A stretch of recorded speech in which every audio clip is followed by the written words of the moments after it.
नमस्कार दोस्तों, संभव दूत में आपका स्वागत है। आप देख रहे हैं संभव दूत न्यूज।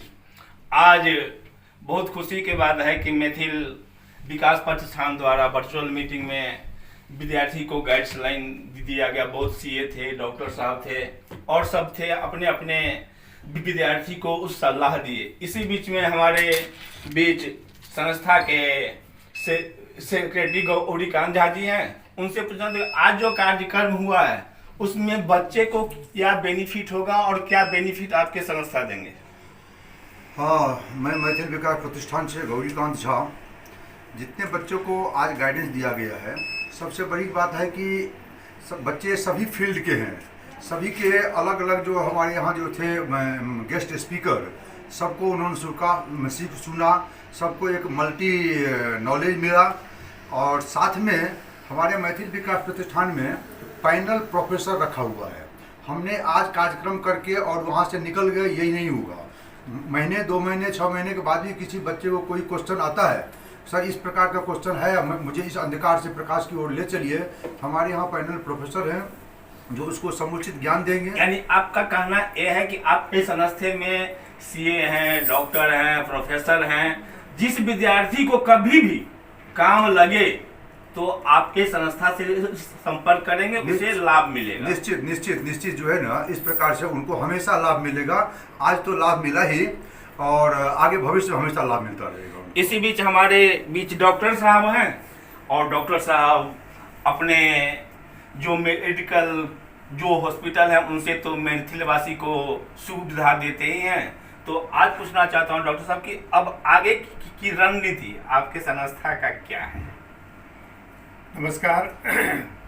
संस्था का जो मुख्य कुछ बिंदु है जो समाज के लिए हम लोगों ने घोषित किया हुआ है, उसमें का जो मुख्य बिंदु था वो आज हमने इस वर्ष का संपन्न किया। उसमें सबों के लिए शिक्षा होना चाहिए, खास करके जो गरीब तबके के जो लोग हैं और जो पढ़ना चाहते हैं मगर उनको इन्फॉर्मेशन नहीं मिल पाता है।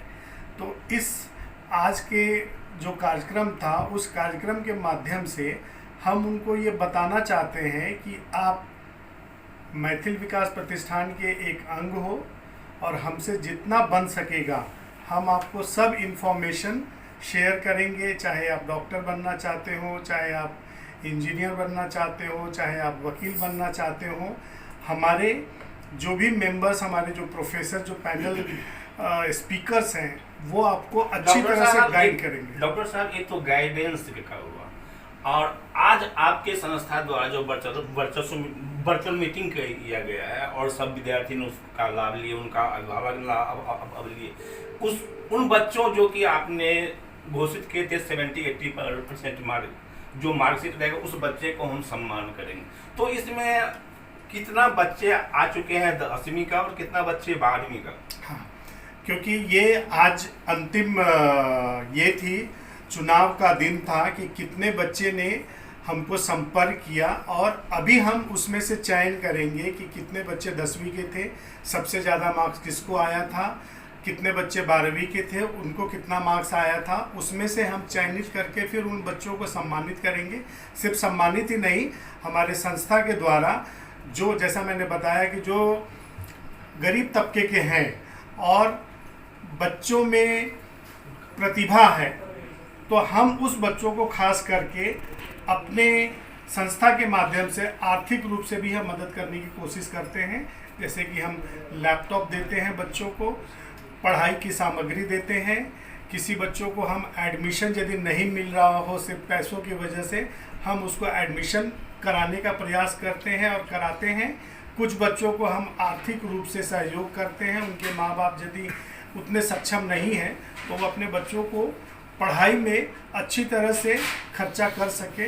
इस तरह से संस्था के माध्यम से हम लोगों को जो पढ़ने वाले हैं उनको आगे लाना चाहते हैं। धन्यवाद डॉक्टर साहब। भव्य जी, आज के जो कार्यक्रम था उस कार्यक्रम में 10वीं और 12वीं बच्चे का जो मार्कशीट आ चुका है, सबको गाइडेंस दिया गया है, लेकिन उन बच्चों को सम्मानित कब किया जाएगा?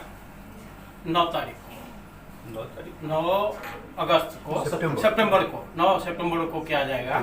आपने पूछे 154 विद्यार्थी ने अप्लाई किए थे और सबको ये 9 सितंबर को किया जाएगा।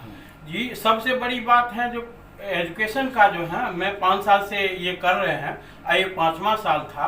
अब 5वां साल में गाइडलाइन हमारे प्रोफेसर या हमारे टीम के जो भी हैं हर एक जो है उनको ये करते हैं और गाइडलाइन मिलता रहेगा। जो सुविधा जहाँ तक है, किताब होवे या जैसा जो हो, कम से कम हर एक को किट लाइन मिलता ही है और कुछ न कुछ सबको सहयोग मिलेगा ही। सर और जी आपके अध्यक्ष महोदय जी ने वहाँ पे जबकि कमेटी जब मीटिंग समाप्त हुआ और मीटिंग समाप्त होने के बाद सबको संबोधन किए तो बोले कि 5 बच्चे का 3 बच्चे का मैं बाहर उठाऊंगा चाहे एक करूंगा। इस विषय में आप क्या बोलना चाहते हैं? जो भी बच्चा गरीब है और अगर वो कहीं एडमिशन नहीं ले पा रहा है, कुछ उसको परेशानी हो रही है और अगर उस स्थिति में अगर वो बच्चा हम लोग से संपर्क करता है कि हमें यहाँ पे एडमिशन लेना है और हमें तकलीफ़ हो रही है, यहाँ पे नहीं मिल रहा है या वो फी नहीं भर सकता है उस हिसाब से, तो उनको हम लोग हेल्प करेंगे। इसी बीच हमारे परमिल जी हैं जो कि गाजक भी हैं और हमारे लाइन से हैं, तो क्या करना चाहते हैं? आज जो 2023 में जो आपके पास बच्चे का आया है फॉर्म, उसे क्या कहना चाहते हैं? हम लोग पिछले कई साल से बच्चे लोग 5 साल से तो कर रहे हैं, वो मालूम है कई साल मत लैपटॉप भी देते आए हैं सिर्फ 5-6 बच्चों को। इस बार से इस बार तो क्या है आगे दिए वो तो मालूम है, इस बार क्या करना है? इस बार भी जो है हमारे जो टॉप अचीवर्स रहेंगे उनको सेलेक्ट करके उनको क्या दिया जा सकता है इस पर विचार होगा और कुछ आर्थिक सहयोग का भी प्रावधान है। हाँ वो तो ये स्टेशनरी किट वगैरह भी हम देते आए हैं। वो सब तो अध्यक्ष महोदय जी ने आपके बताए हैं। ये सारी श्याम सुंदर राम सुंदर जी झा जी हैं। आज इन्हीं के ऑफिस में इतनी बड़ी कार्यक्रम हुआ है और सब लगता है कि बाहर मतदार लिए हैं, तो आज जो कार्यक्रम हुआ है उस विषय में आपका क्या कहना? देखिए ये मैथिल विकास प्रतिष्ठान का ये घर है। कभी भी जो भी मीटिंग हुआ जो भी ना, यहाँ कभी भी मैं रहूँ ना रहूँ, यहाँ पे कहीं बाहर रहूँ, बेझिझक यहाँ पे मीटिंग हो सकता है। किसी से हमारे बीच वीरेंद्र जी हैं और उनसे भी मैं पूछना चाहता हूं कि आज के जो कार्यक्रम हुआ है इस विषय में आप क्या कहना चाहते हैं? हमारे जो पाठक हैं, हमारी जो न्यूज को देखने वाले आदमी हैं, उसे आप क्या कहना चाहते हैं? नहीं, ये तो हमारा जो प्रोग्राम रहता है उसका मेन ऑब्जेक्टिव है कि बच्चे जागरूक हों। जो मैथिल से जुड़े हैं बच्चे, हमारे मिथिला के जो बच्चे हैं मैथिल के, वो बच्चे जागरूक हों और एजुकेशन के बारे में उनको जानकारी हो। तो यही एक टॉपिक था और शायद हमें लग रहा है कि हम लोगों ने बहुत हद तक उसमें सफलता पाया हुआ है इसी माध्यम से। इससे ज़्यादा कुछ बोलने जैसा नहीं है। इतना ही। आप देखते रहिए हमारा संभव न्यूज। सब्सक्राइब कीजिए, लाइक कीजिए। धन्यवाद।